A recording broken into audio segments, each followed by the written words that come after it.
morning and hello, you're watching Daybreak live on A News and I'm your host Nadia Jani, here to take you through the day's top stories. So let's take a look at the headlines. NATO leaders meet in Ankara today as the alliance confronts growing security challenges, the war in Ukraine and renewed questions over unity. The death toll in Ukraine rises to 28 after Russia's latest strikes exposes Ukraine's need for air defense interceptors. And China test launches ballistic missile in the Pacific, drawing growing concern and criticism from the US and Australia.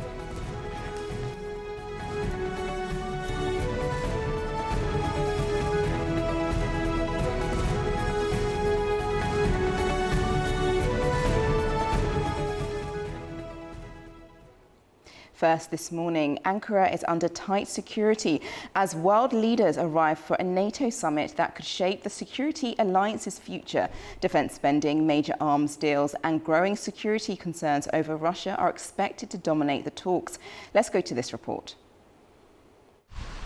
Leaders from NATO's 32 member countries, along with officials from partner nations, will gather on Tuesday and Wednesday in Ankara, Turkey, for talks focused on the future of the alliance and global security. Among the key topics are defence spending, military cooperation, Turkey's role within NATO, its growing defence industry and ongoing diplomatic efforts. A special meeting of NATO foreign ministers is also being held in Ankara. Turkish President Recep Tayyip Erdogan already met NATO Secretary General Mark Rutte, although officials didn't release details of their discussions. Our main expectation from the NATO summit is achieving results that will strengthen alliance solidarity and unity, taking into account the national security sensitivities of the allies. One of the summit's biggest issues will be how member countries share defence costs. Mark Rutte says European allies and Canada have already increased their combined spending to around 4% of GDP. He also announced that NATO members are expected to reveal arms deals worth tens of billions of dollars, which has been added to the official summit program for the first time. US President Donald Trump has also departed for Turkey. European officials hope his strong ties with both Erdogan and Rutte will help ensure a smooth summit. However, uncertainty remains after recent tensions over the Iran conflict and Trump's repeated criticism of NATO. Trump has long argued that European countries rely too heavily on the United States for their defence, calling for allies to contribute more to the alliance.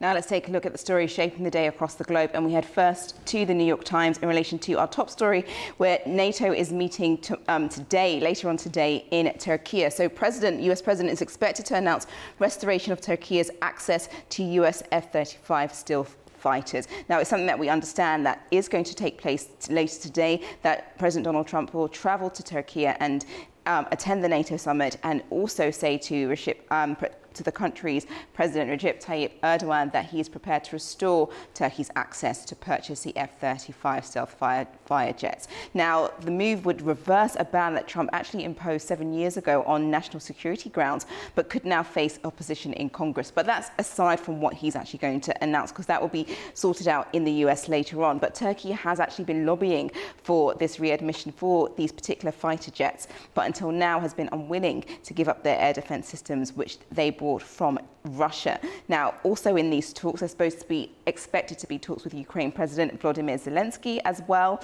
in relation to Russia and Ukraine war, hoping that there'll be some form of reconciliation or some ideas as to how to put an end to this ongoing war, as well as defense spending and security concerns for the alliance as well. But we'll have more information on this particular story later on in the programme, and I'll also be joined by a political analyst to kind of discuss the key themes, concerns and main agenda points that will be discussed over the next coming days because of the NATO summit, which is in Turkey.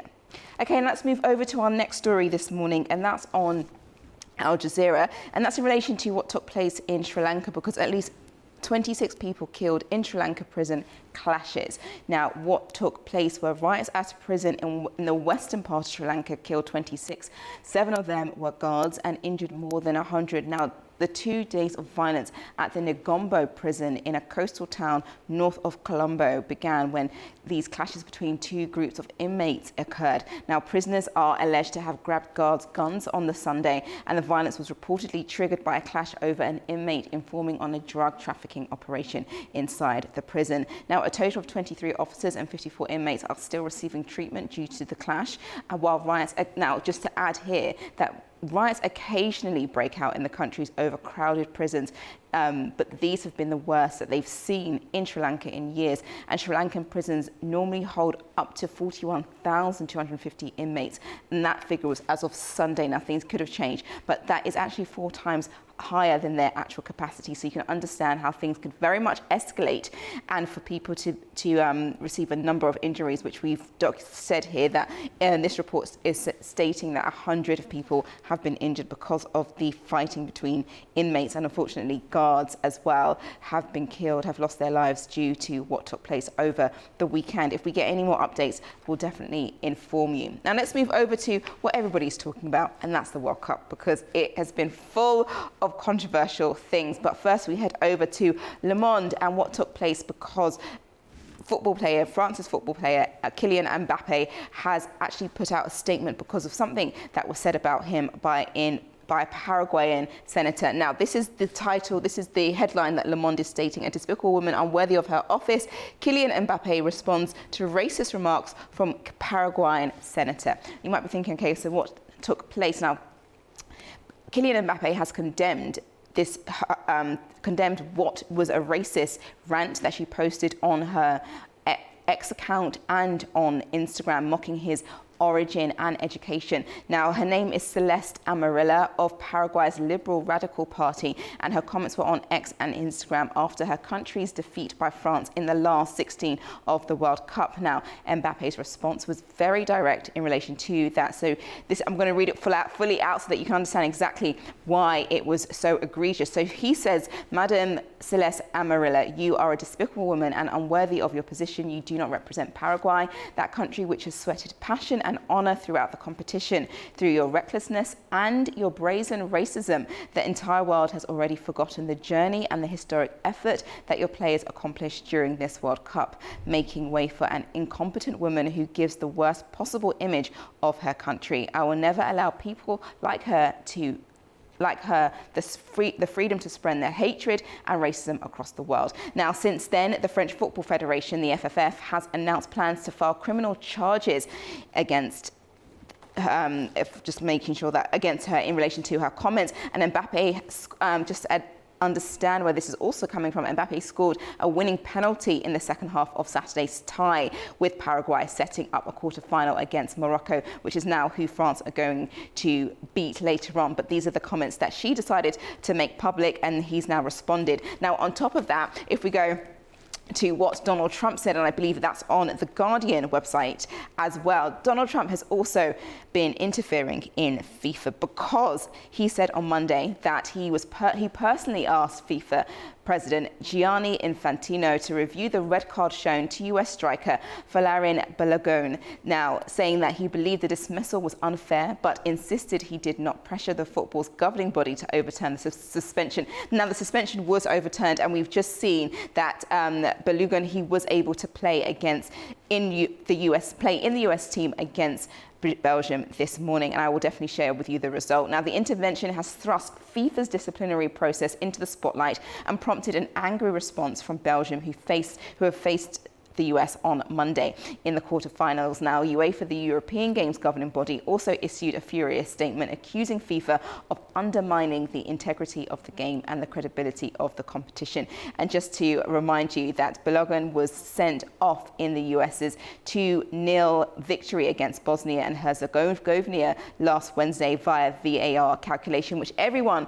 was in uproar about. However, FIFA had suspended the striker's automatic one-match ban on Sunday, despite officials previously saying the sanction could not be appealed under the governing body's disciplinary code. So this is definitely a switch from what they had previously said when there was an uproar about him getting the red card, which many thought that it was too harsh a calculation. However, now that it's now been rescinded, people are just like, well, you said one thing at this time, now things have changed, and they're definitely putting the two and two together, saying Trump's intervention has helped with this. And if you actually look at FIFA's guidelines, it does state that there should be no government interference in relation to the game, which is not what we've seen so far. Anyway, so that's the World Cup. And just to add there, the USA actually lost to Belgium. They lost 3-1, as far as I know, as 4-1 against the Belgium beat the US 4-1 in the end. So a lot of controversy around that particular game and the rules in relation to FIFA. But that's that for now. So let's move over to our next headline, and that's on the Guardian website, and that's in relation, Reuters website, sorry, and that's in relation to what's going on in Lebanon. Because the headline reads, Israel kills 4, including school principal in South Lebanon, Health Ministry says. Now, an Israeli drone strike on a car in southern Lebanon has killed 4 people, including a head teacher. Now, Israel's military said the car had approached a security zone which they had deemed a threat. Now, it's one of the deadliest Israeli attacks since the announcement of the ceasefire in Lebanon took place last month. And Lebanon's state-run national news agency reported that the victims included the teacher, a mother, and a female foreign domestic worker, and a male Syrian worker as well. Now, the Israeli military says that the suspects had posed a threat to its soldiers, which is why they attacked in that way. Now, parts of southern Lebanon remain under Israeli occupation with no timeline for a possible pullout, but it's something that Iran has been protesting and wanting when it comes to a peace deal that they're working on during the 60-day ceasefire with the US. So we'll see exactly how things decide to turn out with that. And now let's go over to the last story this morning, and that's in relation to the typhoon on the BBC website, because we do have some interesting pictures in relation to this, because a reservoir wall has broke in Nanning in China. Now, this footage is quite interesting, and we do have some more later on in the program, so make sure you stay tuned. But what happened is that a torrent of water after rivers swelled from a passage of a typhoon, and at least 2 people so far that we know have been killed by flooding due to the typhoon Mesak, while another 480,000 people have been evacuated across the southern part of the region. As you can see, look, all that flooding that has taken place. Now, the province's emergency flood control response has been raised to its highest level, and authorities warn that torrential rains will continue across the area and several neighbouring provinces in the coming days. Now, the typhoon Mesak is the first typhoon to make landfall in China this year. Okay, well, those are your morning press headlines for now. Now I'll take a short break, but when I return, I'll discuss the rest of the global stories. Don't go anywhere.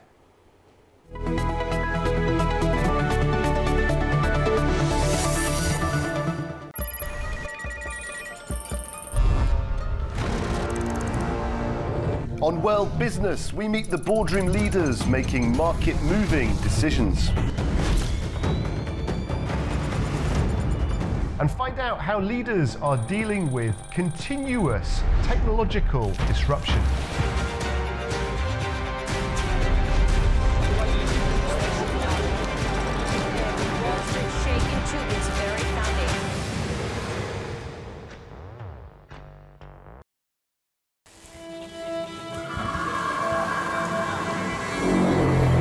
More than 20,000 partisan fighters have been hidden. We found only 3,000. My grandmother had 3 brothers. In the graveyard, the body of just one of them. Their struggle was very unequal and against a state that had defeated such a force as Nazi Germany.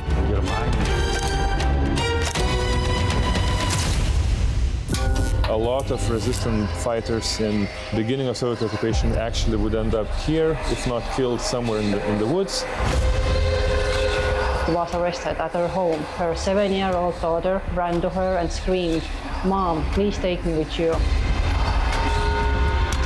This record having the names of the individuals who were placed in the list of deportations. I was born in Kengia, in a labor camp. My mother was a partisan liaison. The first years were extremely difficult, of course. Poverty, hunger. The temperature sometimes dropped to minus 50 degrees. The train stations, like the one behind me, once said goodbyes to thousands of people carried from across the Baltic states towards Siberia. –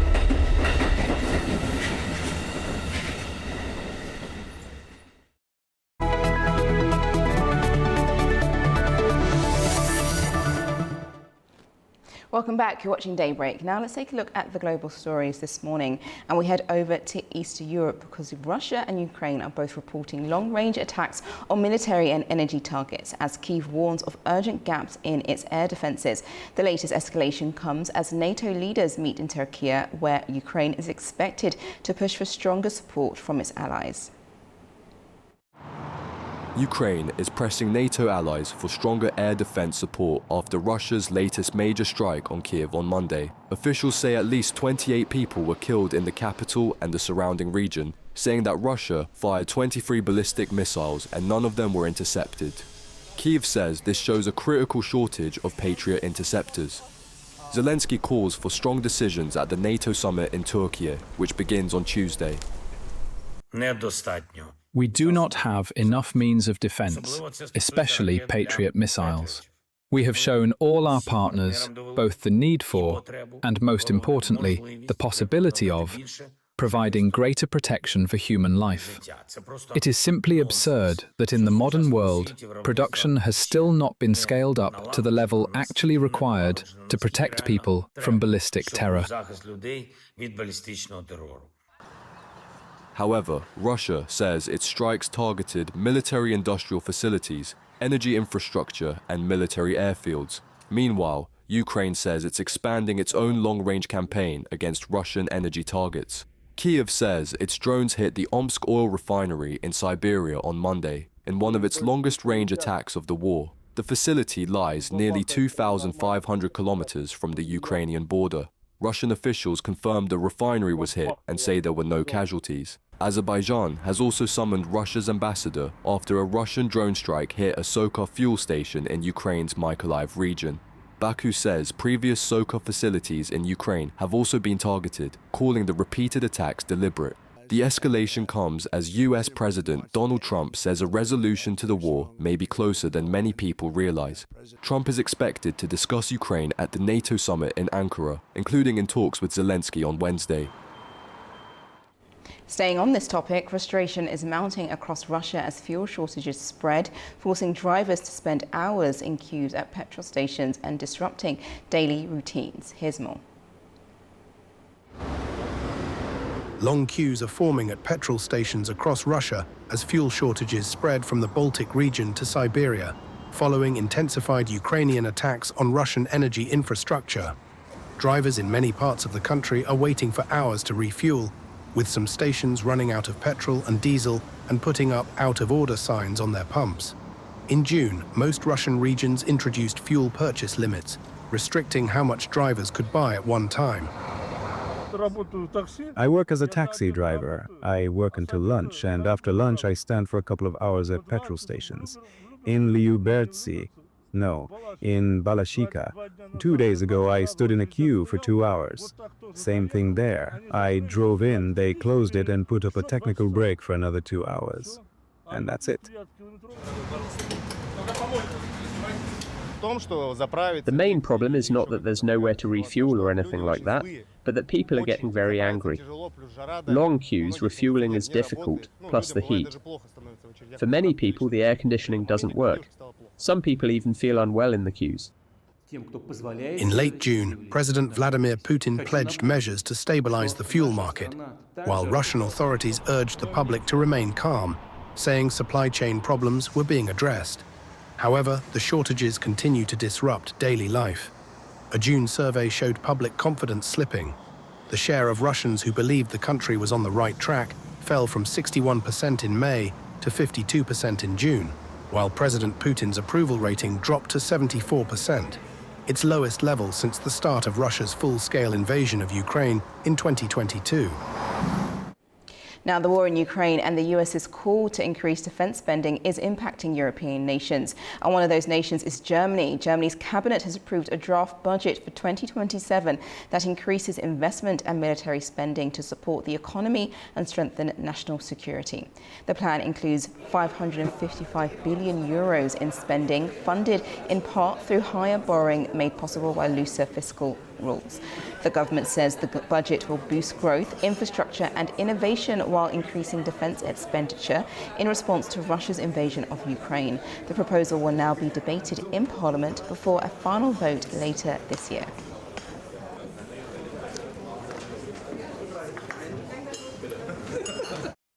Now over to Germany's neighbour Poland, who says a suspended US troop rotation will resume soon as Warsaw signs a new missile production deal with an American defence company. Our correspondent Anita Sharma reports from the Netherlands.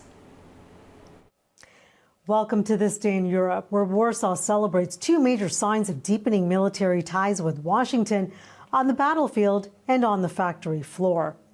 Poland's defense minister says he received confirmation from senior U.S. officials that a previously suspended rotation of American troops to Poland will resume in the coming weeks. He called the decision very good news for the security of both Poland and NATO. The announcement follows weeks of uncertainty after the Pentagon delayed the deployment of a U.S. armored brigade as part of a broader review of America's military posture in Europe.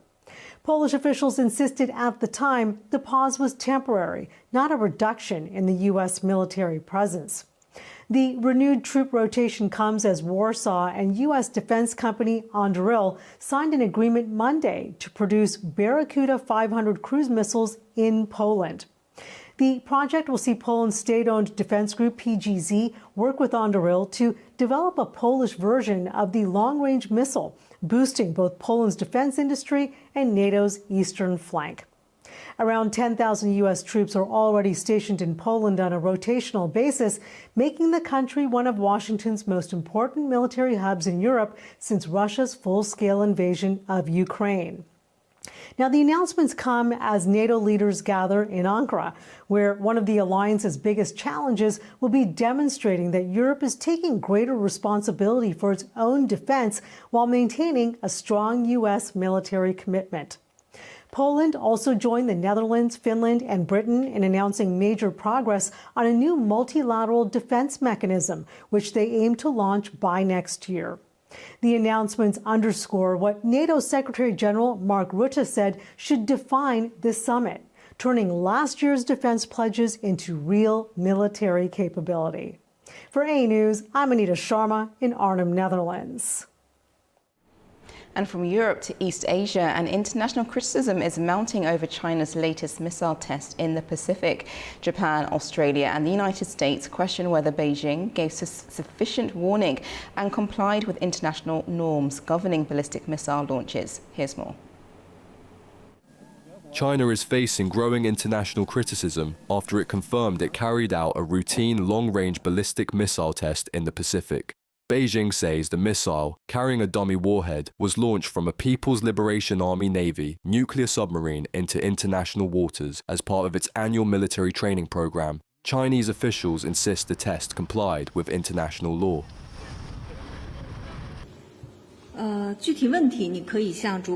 What I can tell you is that this was a routine military training activity. It was not directed at any specific country or target, and relevant countries were notified in advance, and it was conducted in accordance with international law and established international practice. However, Australia says that China provided insufficient notice to neighbouring countries and argued it did not meet the notification standards set out under the Hague Code of Conduct against ballistic missile proliferation. Australia has been clear with China that we regard this as destabilising to the region. Australia has been clear that this proposed test is in the context of a rapid military build-up by China, which is lacking in the transparency and reassurance as to intent that the region expects. Japan also expressed its concern over the launch of the missile and said it will continue to maintain the highest level of vigilance and surveillance. The United States called on China to engage in meaningful arms control discussions. Washington says Beijing's rapid and opaque nuclear weapons expansion remains a concern for regional and global security. Meanwhile, Taiwan's National Security Council released what it said was the missile's flight path, showing it passing over the Philippines before landing in the Pacific Ocean south of Nauru. Taipei described the launch as a provocation that undermined stability in the Indo-Pacific. The launch was China's first publicly acknowledged intercontinental range missile test since 2024 and has renewed calls for greater transparency over Beijing's expanding military capabilities. And from a ballistic missile in the Pacific to heavy rainfall in China's southern city of Nanning has raised its flood alert to the highest level after Typhoon Maysak brought days of heavy rainfall. Although the storm has weakened into a tropical storm, forecasters warn it is still carrying huge amounts of rain, increasing the risk of dangerous flooding. State television showed villages and farmland underwater, while emergency crews evacuated residents to safer areas. Authorities have also activated flood emergency measures in the eastern provinces as more heavy rain moves across the country.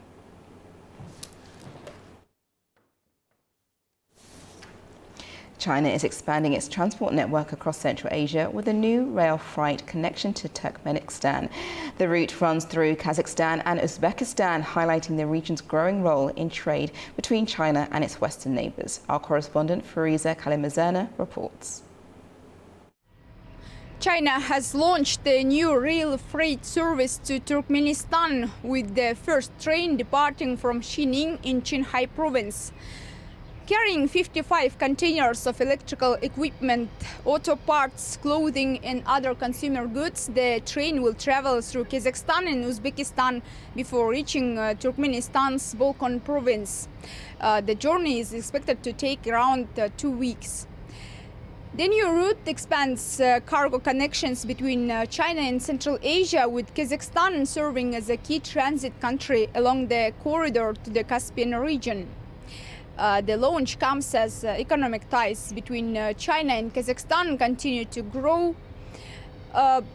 Trade between the two countries reached $22 billion in the first 5 months of this year, up 27% compared with the same period last year.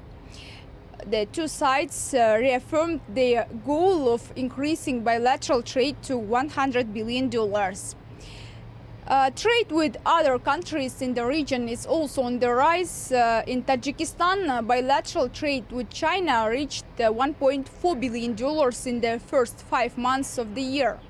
According to the country's statistics agency, Tajik exports to China exceeded $359 million, while imports from China totaled more than $1.1 billion. The figures highlight China's growing economic role across Central Asia as trade and transport links with the region continue to expand. Fariza Kalimurzina, Almaty, A News. Microsoft is cutting around 4,800 jobs, which works out to be 2.1% of its global workforce, as the company continues investing heavily in artificial intelligence. The redundancies were announced on Monday following a difficult first half of 2026, during which Microsoft shares fell by nearly 23%. Earlier this year, the company also offered voluntary buyouts to about 9,000 US employees. The company is spending heavily on expanding its AI technology and data centers, while also AI to automate more tasks and make its business more efficient. Now we head over to Cuba, and its national electricity grid has collapsed, leaving around 10 million people without power across the island. The grid operator says it is investigating the cause of the nationwide outage, which comes after months of prolonged blackouts linked to aging infrastructure and fuel shortages. The latest failure has deepened an ongoing energy crisis that has already disrupted daily life for millions of Cubans.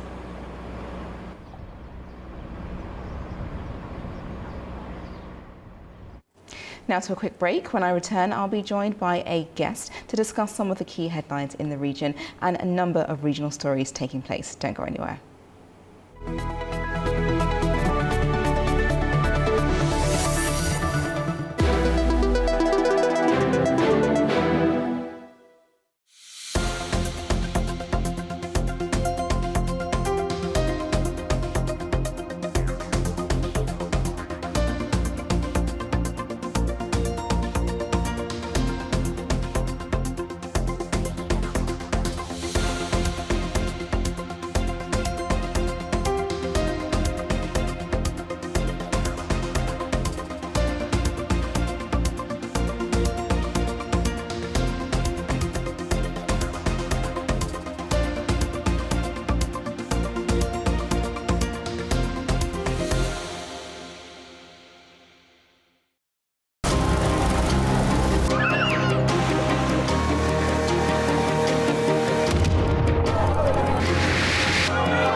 and welcome to Prime Time. What a show we've got lined up for you today.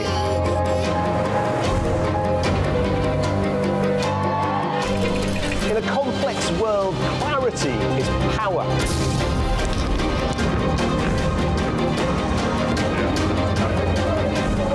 Two hours live, diplomacy dissected in a spin-free environment.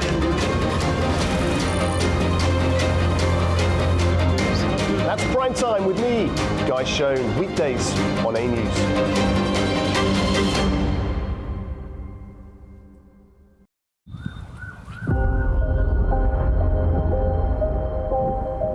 We are in Seoul's Republic of Korea, a country that for more than 70 years has lived in the shadow of unfinished war. I was 18 years old when the Korean War broke out. My two brothers were dragged out to the front yard of the village public hall and forcibly subjected to a trial under the name of People's Trial. The military demarcation line, created after the Korean War, became a massive wall, preventing separated families from meeting. Less than a kilometer away lies North Korea. 지금 우리 무장력은 그 어떤 위기에도 대응할 철저한 준비가 되어 있으며 Подписанный сегодня договор предусматривает в том числе оказание взаимной помощи в случае агрессии против одного из участников. The Russian-Ukraine war now is connected with North Korean participation in Russian army. The complete denuclearization of the Korean Peninsula is the only outcome that we will find acceptable. If the U.S. persists in such hostile policy towards the DPRK, there will never be denuclearization of the Korean Peninsula.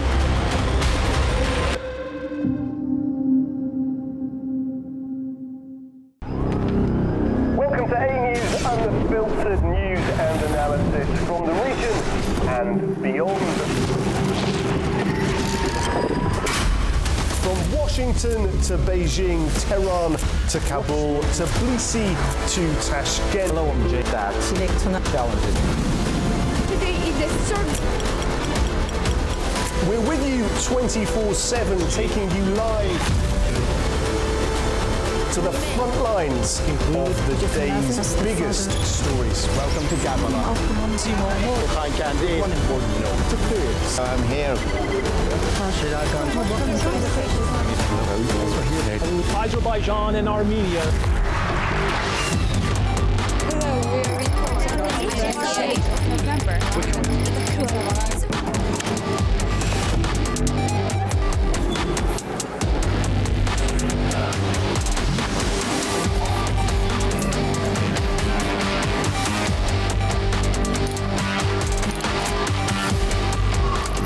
Reporting from Paris, Dar es Salaam, Tel Aviv, Washington, London, Moscow, Kyiv, Berlin, Rio de Janeiro, Beijing, Bangkok, Tbilisi, Tashkent, Almaty, Kazakhstan, Port Sudan, Lahore, Islamabad, Istanbul, Kabul, for A News.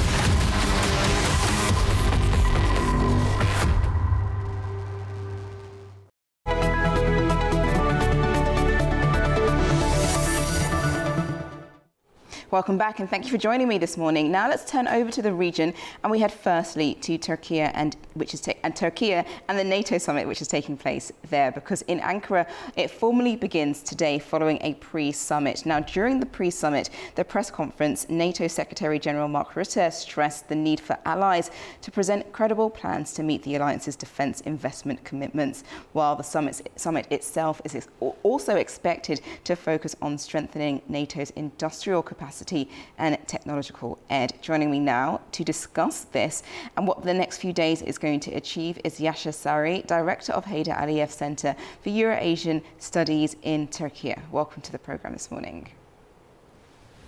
Thank you for the invitation. Thank you. Now, my first question is that as a host nation, Turkey occupies a uniquely important strategic position within NATO. Where do you see the principal opportunities and maybe limitations for Ankara as it is seeking to convert its geopolitical importance into greater influence within the alliance? if you look at the current agenda of this summit, three area, we can see also Turkey's position within the alliance. The first one is the defense spending. Defense spending is expected top agenda in the meeting, I mean the summit, as ally facing mounting pressure to the last year. The summit, they committed to increasing the spending up to 5% GDP of each country. So Turkey already spending huge amount of its own sources to developing the strong defense structure as well as the defense industry. I mean, the second, the summit main topic is to increasing defense industrial capacity. So Turkey's investment in this area already become a showcase for the other member of the NATO. The third issue, and Turkey also very actively involved this issue, is the long-term support of Ukraine. I mean, the Russia's war in Ukraine. Of course, Turkey's position related to Ukraine is a little bit different from the some of the other NATO members. Turkey wants to bring the Ukraine and the Russia together and trying to find the diplomatic, peaceful solution on the conflict. And Turkey several times tried to play a mediator role between these two conflicting countries. But the other NATO country is trying to strengthen the Ukraine military and make the Ukraine to defend itself against Russia. By the way, Turkey also helped the Ukraine, provided Bayraktar drones, and also Turkey recognized Ukraine has a legitimate claim on the Crimea and eastern Ukraine, which is right now mainly occupied by the Russian forces. So in that sense, the main three areas, defense spending, long-term support of Ukraine, and the defense industrial capacity are the expected to dominate the 2 days meeting. And Turkey will be a showcase in that sense. Yeah, definitely. They're definitely being spotlit on the geopolitical stage. Now, as you mentioned, Ukraine, one of the most closely watched bilateral meetings will be the one between US President Donald Trump and Zelensky, Ukraine President Volodymyr Zelensky. Now, how influential could this meeting prove in shaping the next phase of Western support for Kyiv and possible diplomatic efforts to end the war? Do you think that anything could come out of these sideline meetings that the US is going to have with Ukraine? I mean,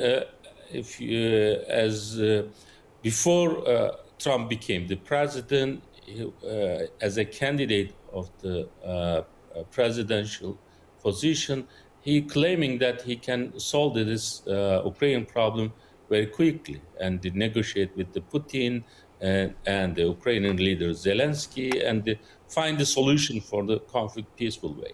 But he failed. I mean, he couldn't succeed because the war in Ukraine is not a small issue. Already have impact on the international system, regional security structure, as well as have huge impact on the NATO, North Atlantic Alliance system. So in that sense, as we know, last several months, Ukraine started targeting the inside Russia, having, damaging the Russian energy system. So they become more confident to respond and defend themselves against the Russian military. So under this condition, Ukrainian leaderships may not easily accept finding peaceful solution at this point, because if in this point, if they agree to sit and talk with Russia, means that they are at a certain level accepting losing some part of the Ukraine which is occupied by the Russia. Yeah. On the other hand, Sorry, go ahead. I'm going to let you finish. Hand, yes, quickly, go ahead. Yeah. On the other hand, Trump wants to solve this issue. But Trump also realized that to convincing Zelensky, he may convince Zelensky, but that doesn't solve the problem.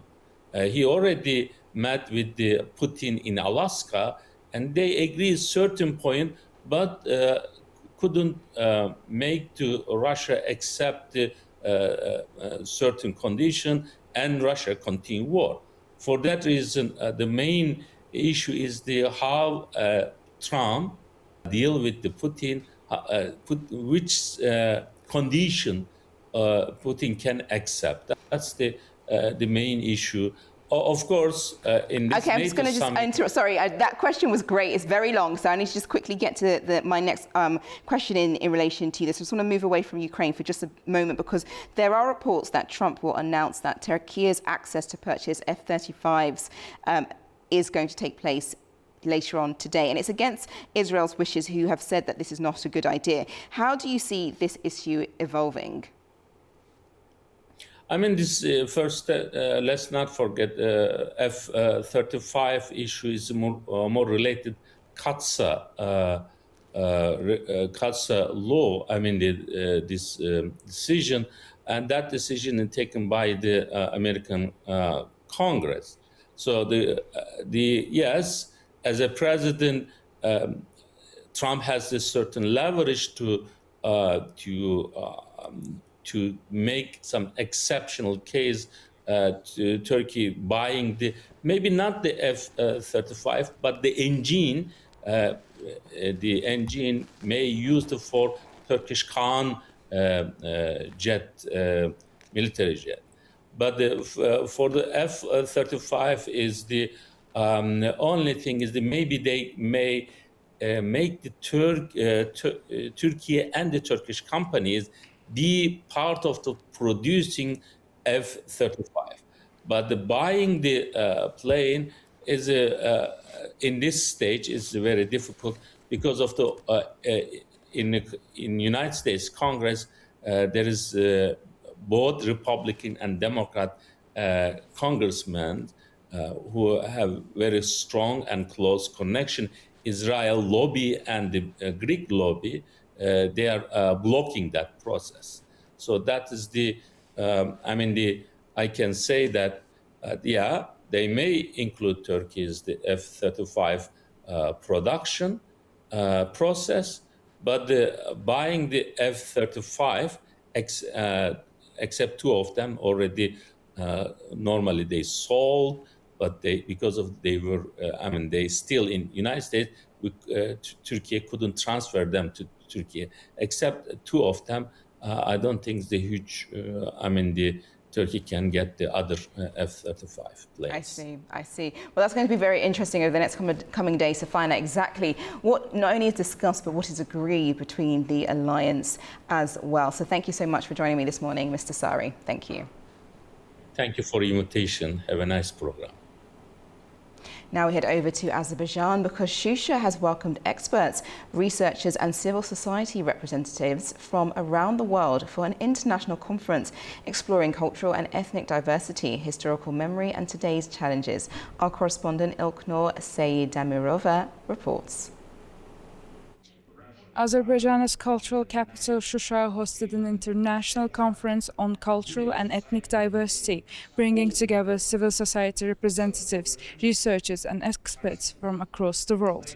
The conference, titled Cultural and Ethnic Diversity, Lessons from History, Contemporary Challenges, welcomed participants from 10 countries, including Turkey, the United States, Germany, France and Georgia. A key focus of the conference was the Circassian people, with speakers examining the the legacy of their historical displacement, the preservation of their language and culture, and calls for greater international recognition of their historical experience.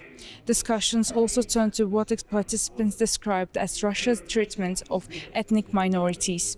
Speakers raised concerns over alleged discrimination, cultural repression, and human rights violations affecting non-Russian communities. They also cited claims of forced military recruitment, pressure on indigenous languages and identities, and reports of nationalist extremist groups targeting ethnic minorities. The conference also examined the impact of modern forms of colonialism, with participants emphasizing ethnic and cultural diversity as a shared value of humanity and stressing the importance of justice, historical memory, and international cooperation. I think the total stagnation of United Nations organization, but I think it will change, because if they will not change, then why we need such organizations? They are for security, peace. The Charter of United Nations, the Convention against Genocide should be enforced. So I think it's a matter of time, and it will happen. The choice of Shusha as the venue also reflected the conference's themes, with the city symbolizing cultural restoration and renewal in the Karabakh region following its liberation. İlknur Seydemirova with Zeynal Abdinasanov reporting for A News from Shusha, Azerbaijan. Staying in the region, we head over to Armenia, and its Prime Minister Nikol Pashinyan says he hopes to repair relations with Russia after recent trade restrictions disrupted imports of Armenian goods. Speaking during talks with the Russian Prime Minister, he said the two sides should address the issues that have emerged in recent months. The meeting comes after Pashinyan secured re-election while continuing to balance Armenia's ties with both Russia and the European Union. Addressing the talks, he outlined how he sees the future of Armenia's relationship with Moscow.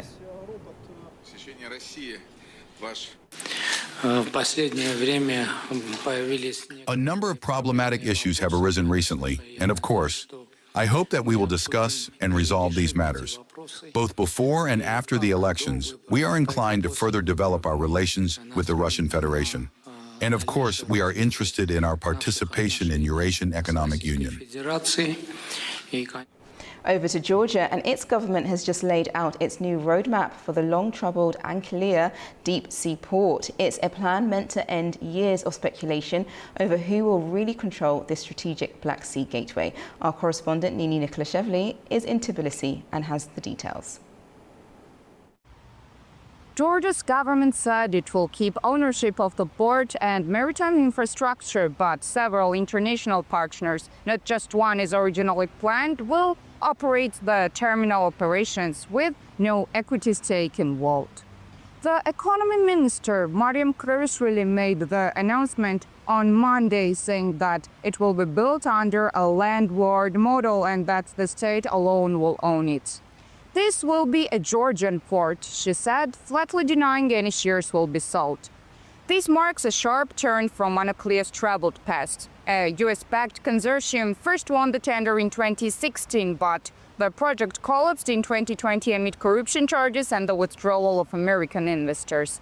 In 2024, the government picked a Chinese-Singaporean consortium instead, deepening concerns in Washington and Brussels that Georgia was drifting away from the West. The minister also welcomed interest from China, Central Asian states, and Azerbaijan, all key players in the Middle Corridor, the trade route linking Europe and Asia that bypasses Russia. She said Georgia's cargo turnover rose 21% in the first 4 months of 2026 alone, and 46% over the past 4 years, driving the government's $7 billion infrastructure investment plan through 2032. Previously confirmed that dredging and breakwater construction are already underway, dismissing critics, and invited the public to see the work firsthand. She added that the first ship is expected to dock at Anaklia in 2029. Nini Nikolashvili, Tbilisi, A News. Now, staying on this topic, Uzbekistan is considering participating in the construction of Georgia's Ankara deep-sea port as the two countries seek to strengthen transport connectivity and expand trade routes linking Central Asia with Europe. Our correspondent has more from Tashkent. Uzbekistan is exploring ways to increase export and import shipments through the Georgian port of Poti, one of the country's main gateways to European and global markets. During meetings in Tbilisi this week, transport officials from Uzbekistan and Georgia discussed expanding cooperation across road, rail, sea and air transport. They also talked about improving the integration of Uzbekistan's transport network with the middle corridors linking Central Asia to Europe. An Uzbek delegation later visited the port of Poti and held talks with the operators of the Free Industrial Zone, container terminals and logistics companies. Discussions focused on expanding storage capacity, container handling, multimodal transport services, and the efficient movement of export, import and transit cargo. The visit also reviewed progress on Uzbekistan's own logistics terminal under construction in Poti's Free Industrial Zone.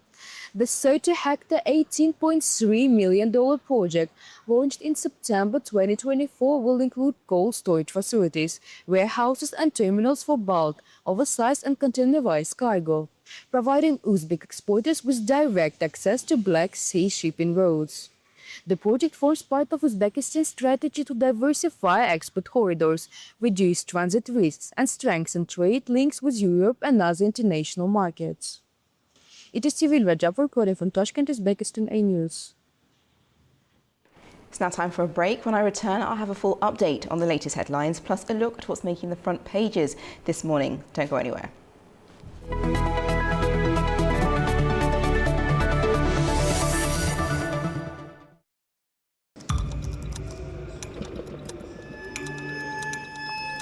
Inside Politics delves deeply into the heart of global issues shaping our world today.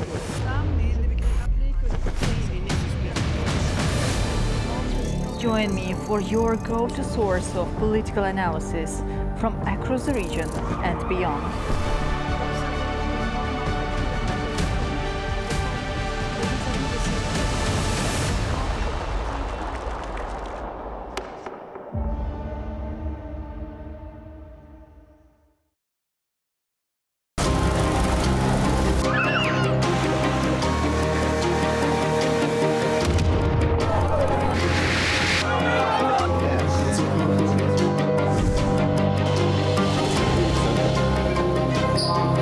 And welcome to Primetime. What a show we've got lined up for you today.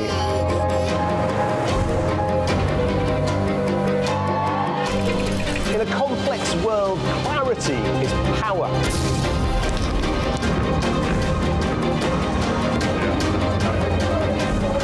Two hours live, diplomacy dissected in a spin-free environment.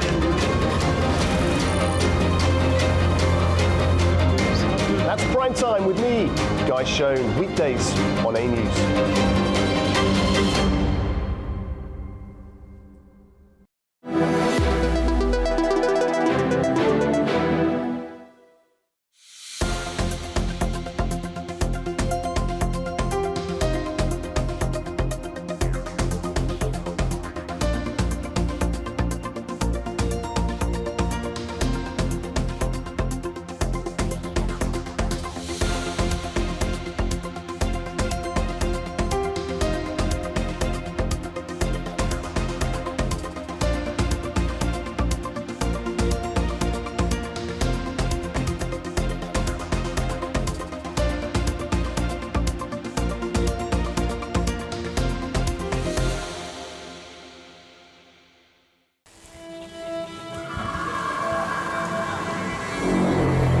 More than 20,000 partisan fighters have been hidden. We found only 3,000.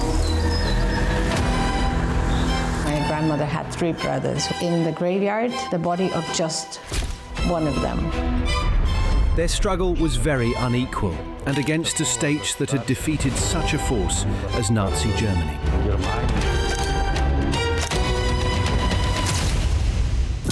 a lot of resistant fighters in the beginning of Soviet occupation actually would end up here, if not killed somewhere in the woods. She was arrested at her home. Her 7-year-old daughter ran to her and screamed, "Mom, please take me with you." This report having the names of the individuals who were placed in the list of deportations. I was born in Kengia, in a labor camp. My mother was a partisan liaison. The first years were extremely difficult, of course. Poverty, hunger. The temperature sometimes dropped to minus 50 degrees. The train stations, like the one behind me, once said goodbyes to thousands of people carried from across the Baltic states towards Siberia.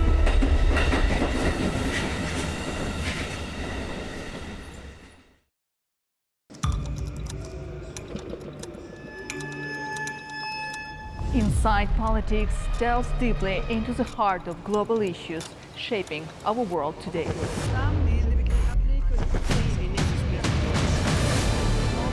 Join me for your go-to source of political analysis from across the region and beyond.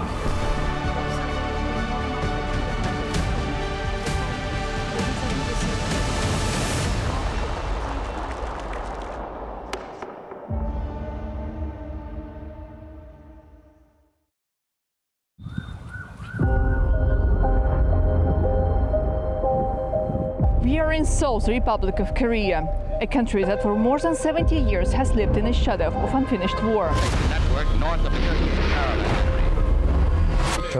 I was 18 years old when the Korean War broke out.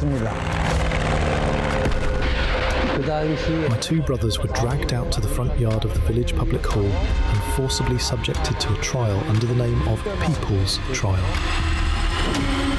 The military demarcation line, created after the Korean War, became a massive wall, preventing separated families from meeting. Less than a kilometer away lies North Korea. 지금 우리 무장력은 그 어떤 위기에도 대응할 철저한 준비가 되어 있으며 Подписанный сегодня договор предусматривает в том числе оказание взаимной помощи в случае агрессии против одного из участников. The Russian-Ukraine war now is connected with North Korean participation in Russian army. The complete denuclearization of the Korean Peninsula is the only outcome that we will find acceptable. If the U.S. persists in such hostile policy towards the DPRK, there will never be denuclearization of the Korean Peninsula.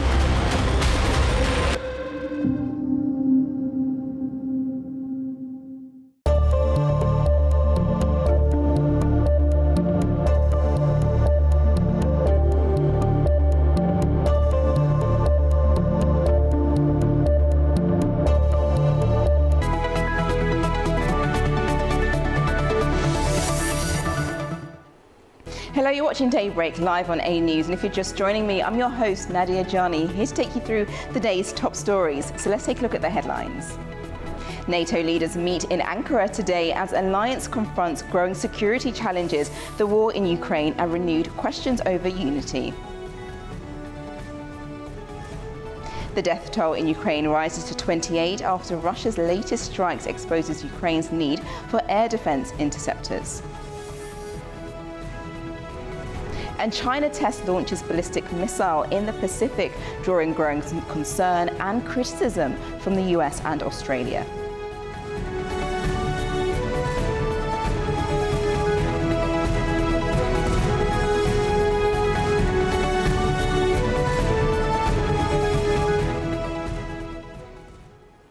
Now let's head to the stories that are shaping across the globe, and we head first over to the Guardian website because of the World Cup, which is in the main hot seat today because Trump confirms he asked Infantino for review of Florian Balogun's red card. So just to bring you up to date in relation to this, we do know that the US has played Belgium over the course of this morning and they did lose 4-1, but I'll get to that later on. But Donald Trump did say that he spoke to the FIFA president Gianni Infantino to personally review the red card situation shown to USA striker Folarin Balogun, saying that he believed the dismissal was unfair but insisted he did not pressure the football's governing body to overturn the suspension, even though they decided to anyway. Now, the intervention has put FIFA right in the spotlight and its disciplinary process into the spotlight as well, prompting an angry response from Belgium, who have faced the US in the 32 leading up to the quarterfinals, and the UEFA European Games governing body also issued a furious statement accusing FIFA of undermining the integrity of the game and credibility as well. If we just move over to the next headline on The Guardian, we'll go to exactly what the result was. So the US 1-0 to Belgium's 4. So we do know that the US is now out of the World Cup with a last 16 defeat to Belgium. And here is the striker who got the red card previously before when the team played Bosnia and Herzegovina. Now, the red card, that particular situation was very controversial, as many did not believe that the striker deserved the red card, even though it was a VAR decision. And when it was challenged, the president Infantino said, no, we're going to go with that. So it's really interesting that after speaking with US President Donald Trump, that he decided to change his mind so that the striker could actually play in Monday's game. Unfortunately, the US did not win this match, so they are out, but a lot of controversy, as you can understand, behind all of this that took place in the last few days. Okay, now because of that, we'll go to our next story, which is also causing a bit of an uproar because the French football player Kylian Mbappe has condemned a Paraguayan senator as despicable. And if we go to Le Monde, on Le Monde's one of its front pages, it states what Kylian Mbappe was saying. He said, a despicable woman unworthy of her office, is what Kylian Mbappe's response was in relation to a number of racist comments that she had made mocking his origin and education. Now, her name is Celeste Amarilla of Paraguay's Liberal Radical Party, and she posted her comments on X and Instagram after her country's defeat by France in the last 16 of the World Cup. Now, Mbappe's response was very detailed, saying that she was despicable and unworthy of her position, saying that she does not represent Paraguay, the country that really worked hard throughout the whole of the competition, and said that her recklessness and brazen racism the entire world has seen will only draw a spanner to what was taking place because of the World Cup for her country's achievement to getting thus far, and also added, I will never allow people like her the freedom to spread their hate and racism across the world, is what the French footballer said. Now, the French Football Federation, FFF, has announced plans to file criminal charges in relation to the comments made, and Mbappe scored the winning penalty in the second half of Saturday's tie, setting them into the quarterfinal, which is what has really made it annoying for Paraguay because they've been kicked out. But then this Paraguayan senator has decided to state her comments, not very nice comments, especially in relation to Mbappe and his ethnic origin as well as his education. So that is his response to that. But we do know now that France will be now up against Morocco, and we'll be playing them on Thursday. So we look forward to that game and seeing what the result brings to that.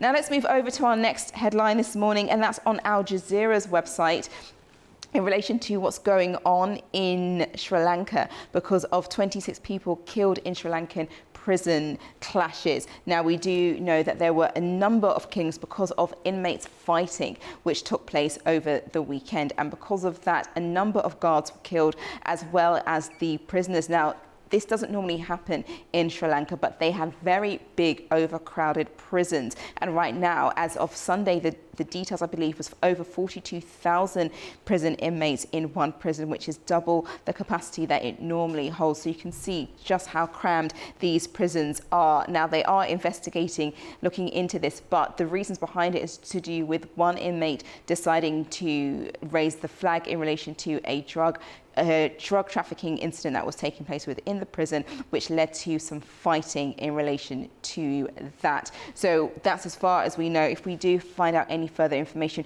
we will let you know in relation to this story.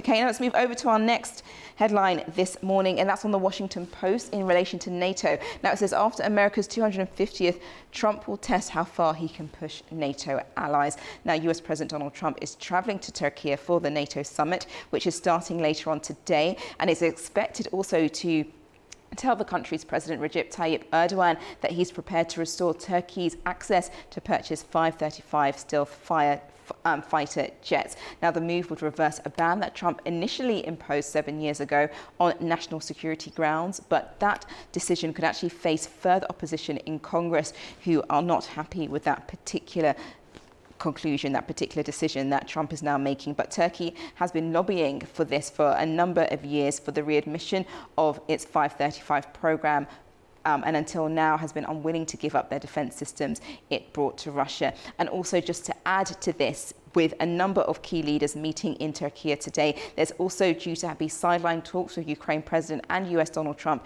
in regards to the war in Ukraine, and hopefully bringing some form of a conclusion and an end to the now almost 5-year war. But let's go to this report, which has more detail in relation to the NATO summit taking place. Leaders from NATO's 32 member countries, along with officials from partner nations, will gather on Tuesday and Wednesday in Ankara, Turkey, for talks focused on the future of the alliance and global security. Among the key topics are defense spending, military cooperation, Turkey's role within NATO, its growing defense industry, and ongoing diplomatic efforts. A special meeting of NATO foreign ministers is also being held in Ankara. Turkish President Recep Tayyip Erdogan already met NATO Secretary General Mark Rutte, although officials didn't release details of their discussions. Our main expectation from the NATO summit is achieving results that will strengthen alliance solidarity and unity, taking into account the national security sensitivities of the allies. One of the summit's biggest issues will be how member countries share defense costs. Mark Rutte says European allies and Canada have already increased their combined spending to around 4% of GDP. He also announced that NATO members are expected to reveal arms deals worth tens of billions of dollars, which has been added to the official summit program for the first time. US President Donald Trump has also departed for Turkey. European officials hope his strong ties with both Erdogan and Rutte will help ensure a smooth summit. However, uncertainty remains after recent tensions over the Iran conflict and Trump's repeated criticism of NATO. Trump has long argued that European countries rely too heavily on the United States for their defense, calling for allies to contribute more to the alliance. Now, Russia and Ukraine are both reporting long-range attacks on military and energy targets, as Kyiv warns of urgent gaps in its air defences. The latest escalation comes as NATO leaders will meet in Turkey later today, where Ukraine is expected to push for stronger support from its allies. Ukraine is pressing NATO allies for stronger air defense support after Russia's latest major strike on Kyiv on Monday. Officials say at least 28 people were killed in the capital and the surrounding region, saying that Russia fired 23 ballistic missiles and none of them were intercepted. Kyiv says this shows a critical shortage of Patriot interceptors. Zelensky calls for strong decisions at the NATO summit in Turkey, which begins on Tuesday. We do not have enough means of defense, especially Patriot missiles. We have shown all our partners both the need for, and most importantly, the possibility of, providing greater protection for human life. It is simply absurd that in the modern world, production has still not been scaled up to the level actually required to protect people from ballistic terror. However, Russia says its strikes targeted military-industrial facilities, energy infrastructure, and military airfields. Meanwhile, Ukraine says it's expanding its own long-range campaign against Russian energy targets. Kyiv says its drones hit the Omsk oil refinery in Siberia on Monday, in one of its longest-range attacks of the war. The facility lies nearly 2,500 kilometers from the Ukrainian border. Russian officials confirmed the refinery was hit and say there were no casualties. Azerbaijan has also summoned Russia's ambassador after a Russian drone strike hit a Soka fuel station in Ukraine's Mykolaiv region. Baku says previous Soka facilities in Ukraine have also been targeted, calling the repeated attacks deliberate. The escalation comes as US President Donald Trump says a resolution to the war may be closer than many people realize. Trump is expected to discuss Ukraine at the NATO summit in Ankara, including in talks with Zelensky on Wednesday. Staying on this topic, frustration is mounting across Russia as fuel shortages spread, forcing drivers to spend hours in queues at petrol stations and disrupting daily routines. Here's more. Long queues are forming at petrol stations across Russia as fuel shortages spread from the Baltic region to Siberia, following intensified Ukrainian attacks on Russian energy infrastructure. Drivers in many parts of the country are waiting for hours to refuel, with some stations running out of petrol and diesel and putting up out-of-order signs on their pumps. In June, most Russian regions introduced fuel purchase limits, restricting how much drivers could buy at one time. I work as a taxi driver. I work until lunch, and after lunch I stand for a couple of hours at petrol stations. In Lyubertsy, in Balashika. 2 days ago I stood in a queue for 2 hours. Same thing there. I drove in, they closed it and put up a technical break for another 2 hours. And that's it. The main problem is not that there's nowhere to refuel or anything like that, but that people are getting very angry. Long queues, refueling is difficult, plus the heat. For many people, the air conditioning doesn't work. Some people even feel unwell in the queues. In late June, President Vladimir Putin pledged measures to stabilize the fuel market, while Russian authorities urged the public to remain calm, saying supply chain problems were being addressed. However, the shortages continue to disrupt daily life. A June survey showed public confidence slipping. The share of Russians who believed the country was on the right track fell from 61% in May to 52% in June, while President Putin's approval rating dropped to 74%, its lowest level since the start of Russia's full-scale invasion of Ukraine in 2022. Staying on this topic and the war in Ukraine as well, I'm now joined by Orkan Nabiev, political analyst in Baku, talking to me about the recent developments and also the strikes in Soka as well, which has taken place over the last couple of days. Welcome to the programme. Thank you for inviting me.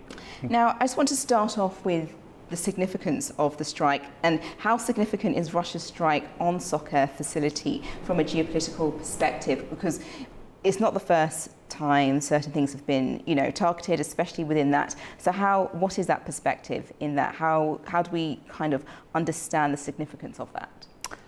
It's very simple. It's a very act of the aggression. It's an act of aggression against all the civil countries, considering the Azerbaijan, that because of Azerbaijan still helps Ukraine with petroleum facilities. Where there are Azerbaijan's like Sokar's reservoirs, and also Azerbaijan used to and help also with the energy sources, with generators to Ukraine, and it's one of act of the revenge towards anyone who supports Ukraine and Ukrainian territorial integrity. I see. So why has Azerbaijan then chosen to summon the Russian ambassador now? And what does that tell us about the current state of relationship between Russia and Azerbaijan? Because now they're very much calling for answers as to why this has happened. Azerbaijan not the first time addressed to Russia these questions, because it's not the first time when Russia strikes Azerbaijani properties in Ukraine. It's Russia struck the Azerbaijan reservoirs, Soka reservoirs. Russia struck twice the Azerbaijan embassy in Kiev. So also the President Ilham Aliyev questioned this during his interviews, and no any rhetoric answers from the Russian side delivered to Azerbaijan. And now it's like Azerbaijan goes to another step. It's a step of the diplomatic note that invited in a diplomatic language. It's an act of the asking the clarification, and it's a diplomatic note now. So maybe Russia can tell the some kind of their sorry or for inconvenience, and they can restitute some refund to attack our properties. But I don't think so. That's how the diplomacy should work. Well, that's the thing. That's what I was going to ask. How likely is it for Russia to provide some form of an explanation in relation to that? Because for them, they'll be like, all fair is, you know, this is all part of their military campaign to crush Ukraine as much as possible. And going for energy, we can see, is their main targets on both sides. So do you think Russia will provide a response? It's an act of the pathetic revenge, because Ukraine attack with long-range drones. It's like how the Zelensky called it, long-range sanctions toward Russia. Attacks today, this night, they attacked Omsk oil refinery station, factory. It's Omsk, 2,500 kilometers from the borderline. Mm-hmm. It means that Ukraine has the facilities, tools to destroy the energy and oil industry of Russia. And Russia has not this kind of facile tools. So Russia attacked the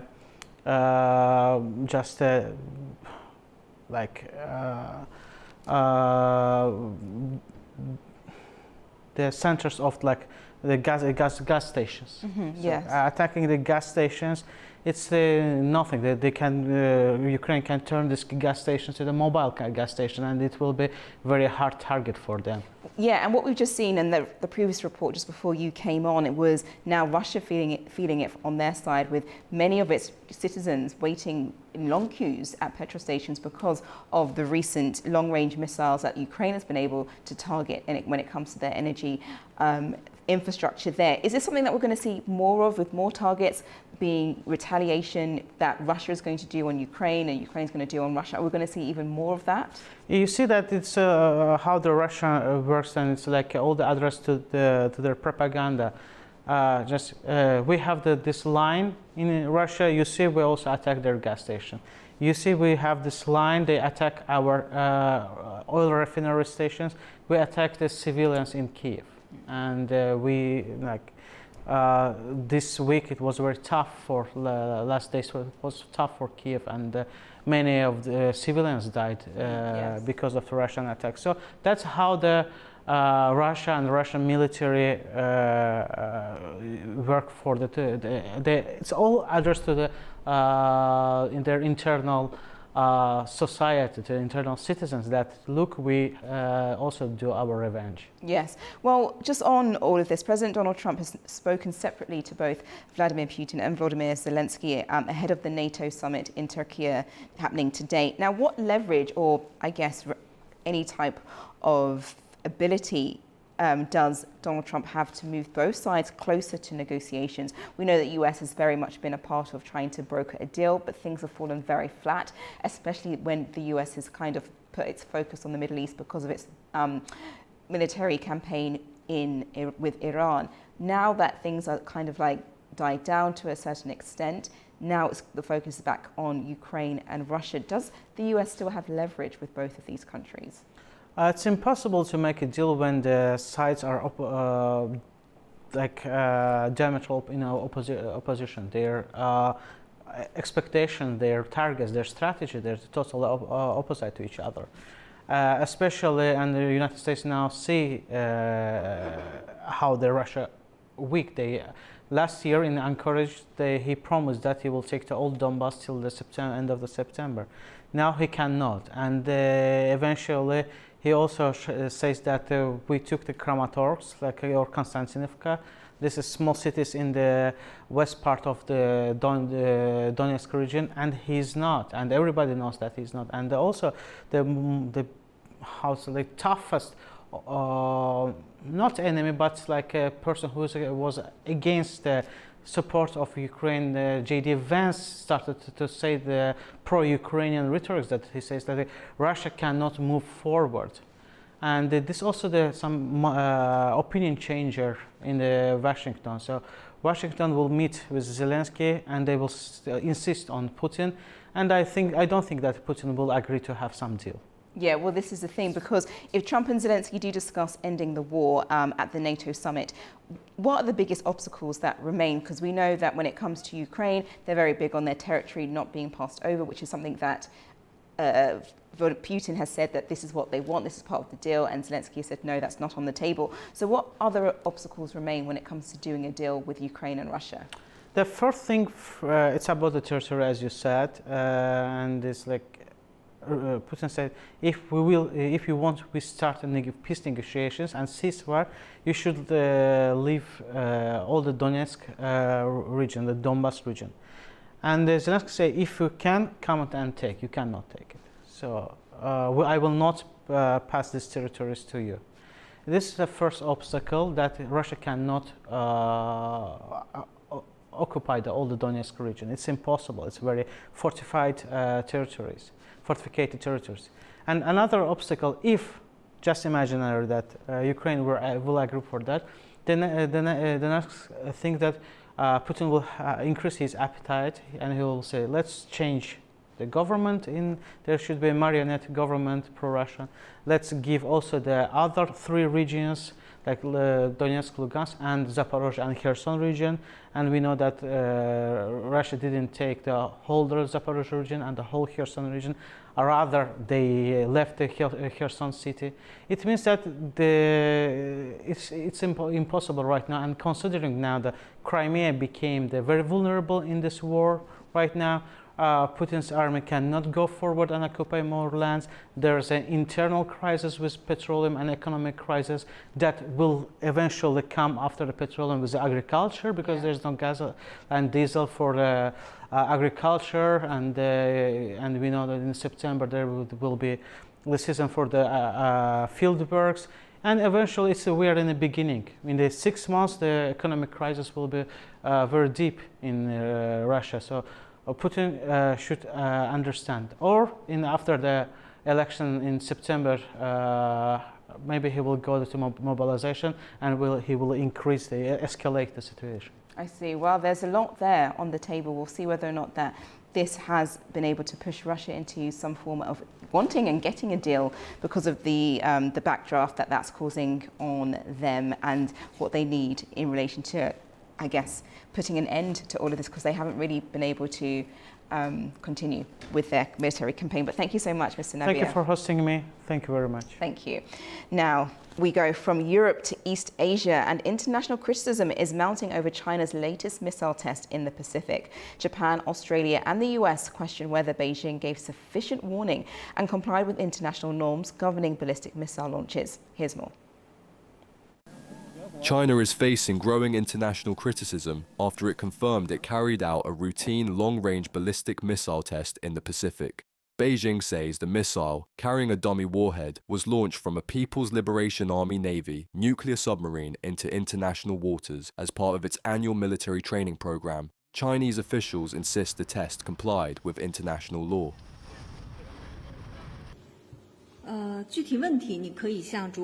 What I can tell you is that this was a routine military training activity. It was not directed at any specific country or target, and relevant countries were notified in advance, and it was conducted in accordance with international law and established international practice.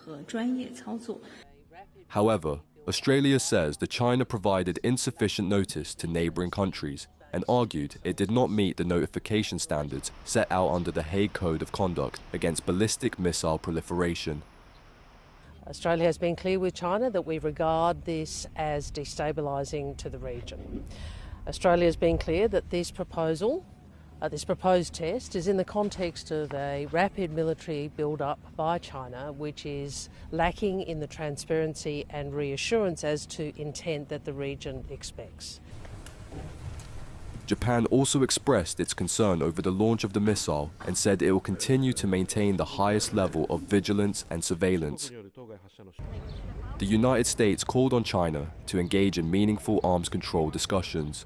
Washington says Beijing's rapid and opaque nuclear weapons expansion remains a concern for regional and global security. Meanwhile, Taiwan's National Security Council released what it said was the missile's flight path, showing it passing over the Philippines before landing in the Pacific Ocean south of Nauru. Taipei described the launch as a provocation that undermined stability in the Indo-Pacific. The launch was China's first publicly acknowledged intercontinental range missile test since 2024 and has renewed calls for greater transparency over Beijing's expanding military capabilities.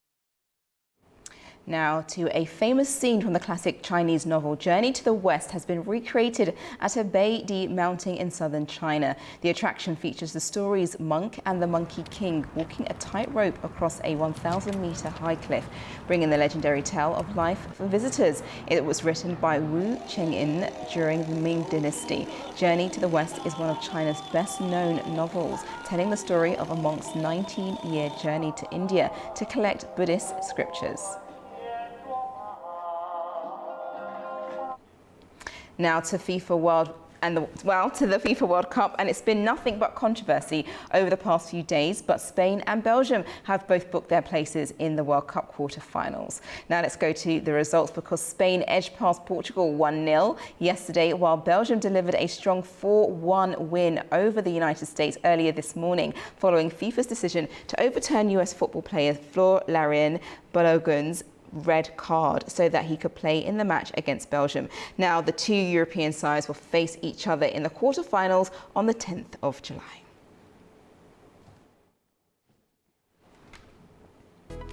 Thank you for joining me this morning. Those are your stories for now, but please stay tuned to A News as we'll have more further updates in relation to the summit taking place in Ankara and a number of key global and regional stories. Don't go anywhere.